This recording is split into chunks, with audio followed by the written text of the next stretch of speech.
Oh, why, hello, and welcome back to the O Wrestling Podcast. I'm your host, CW. Thank you so much for listening. Make sure to hit that bell on YouTube and subscribe to the podcast on any and all platforms. That's where we are. We're everywhere. Or head over to owrestling.com, ohwrestling.com for all your 10-minute wrestling talk needs. Today, we're talking about Ivar, the big man. I had an idea in my head, and I was like, man, this would be so cool if it actually existed. And I said, wait a minute. I have a podcast where I talk about wrestling, so why don't I make an episode about that? Now, if you listened to my last episode, I said every episode from then until the Royal Rumble will be about the Royal Rumble. Well, I lied. Today is going to be about Ivar because I have to get this out. I have to get it down on digital paper. And who knows? Maybe it'll be 10 minutes. Maybe it'll be a little longer. I don't know yet, but let's see how fast I can get my idea out. So enough rambling. Let's get to it. Ivar has been killing it since Eric was injured and put on injured reserve. I believe he's coming back later this year, sometime in the fall. But until then, Ivar is running solo dolo with Valhalla as his right-hand lady. And every time he shows up on Raw, he puts on a magnificent showing. Can we all agree on that? When that big man hits the ring, he makes magic. They're very agile, enormous, meaty men in WWE these days.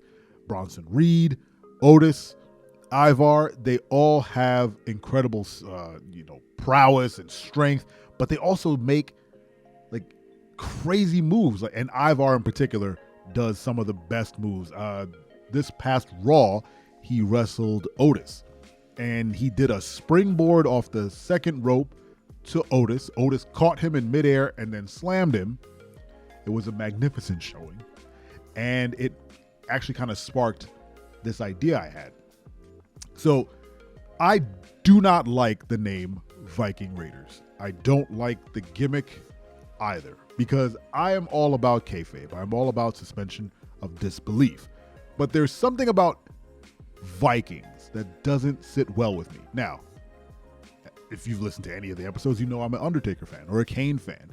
So where's that, duality, right? Well, nothing about the Undertaker or Kane is real. Nothing about them is remotely based in reality. Vikings are a real thing, or were a real thing. So it's hard for me to disconnect. It's hard for me to disconnect when I see them come out and call themselves the Viking Raiders. And I'm like, you're totally not. Even though they kind of are. Like, I've seen their behind the scenes stuff, and they're into the heritage and they're into the culture. I get it. As wrestling gimmicks, I don't know. It just doesn't jive. But the good thing about it is they play it up really well, and they kind of lean into it enough where you kind of go, okay, whatever. And they're fantastic performers, Ivar in particular. So here was my idea. Ivar has some time between now and when Eric comes back.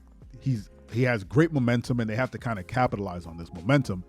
But until Eric comes back, he's kind of in a holding pattern. He's just putting on great matches, but he can't really go anywhere. So I was thinking, what if we gave Ivar a sort of solo run outside of Eric? He can come back to that tag team in a bit, but it's called The Trials of Ivar. Now, what does that mean? So in a backstage vignette, you'll have Valhalla, confronting Ivar and saying, the gods spoke to me, and they told me that before you can, move on to your next challenge or whatever, you have to go through these trials to prove your worth, to prove your strength, to prove you're truly a Viking Raider. Let's just call it that. I haven't written it down. And she's saying you must strip yourself bare of all your adornments and go out and face these challenges. And with every challenge, you will gain, something new. I'm paraphrasing my own idea. But essentially, it's like she'll say, all right, all this Viking stuff you're going to get rid of, and we're going We're going to strip you back to basics. And then you're going to go and have to complete these trials within WWE. And with every win, you gain a piece of your gear back, a piece of your armor back. And with every loss, you have to you can't lose, basically. If he loses, he has to go back and retry the challenge, potentially have, something added on to the challenge.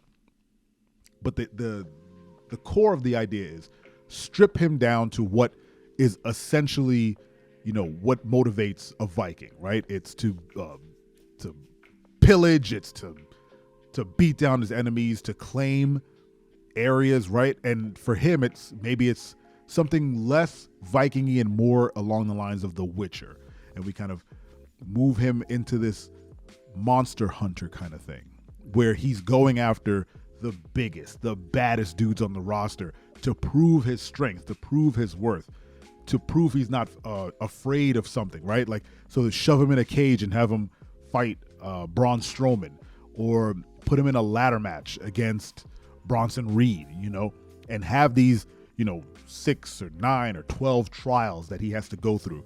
And with every win, he gains a very specific, ornate piece of ring gear, right? So you strip him down, he's very bare bones, but then he has like a wolf pelt or something on him to signify like he's on the hunt. And then let's say he goes out there and he wrestles Otis in a singles match on Raw, and he wins, and Valhalla comes out and she presents him with this new piece of gear. Maybe it's like a wrist guard or something. And it's depicting his win over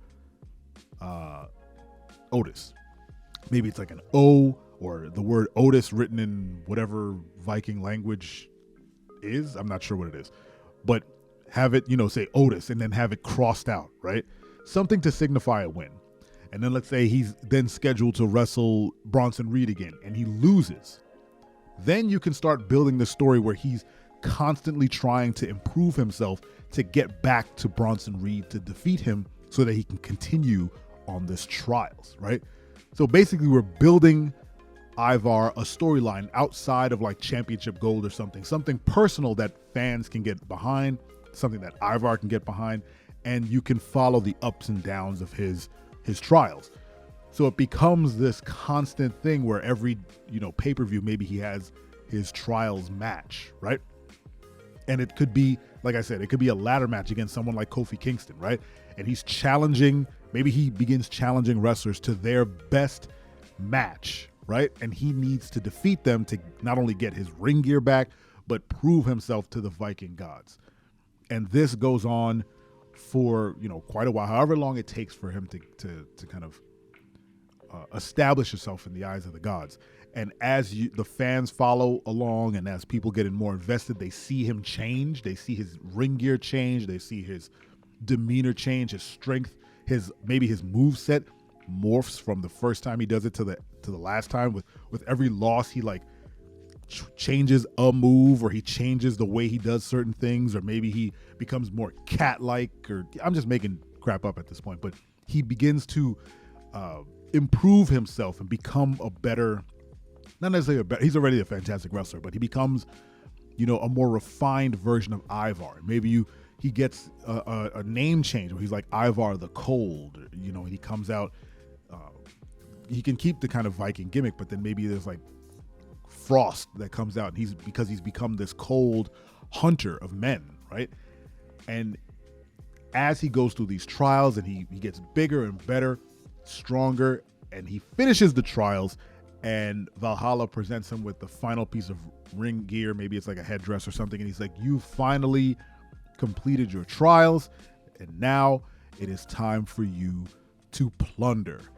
And then he goes on the hunt for WWE Gold. Look at that. We made it in 10 minutes. That's my idea for Ivar the Cold / the Trials of Ivar. Let me know in the comments what you think of my Ivar booking. Let's get this man booked to the moon. I want to follow that story. Thanks so much for listening. I'll catch you guys next time, and don't you ever forget. I'm your friend, but if I ever see you in the ring, I can beat you. Don't you know? Yeah.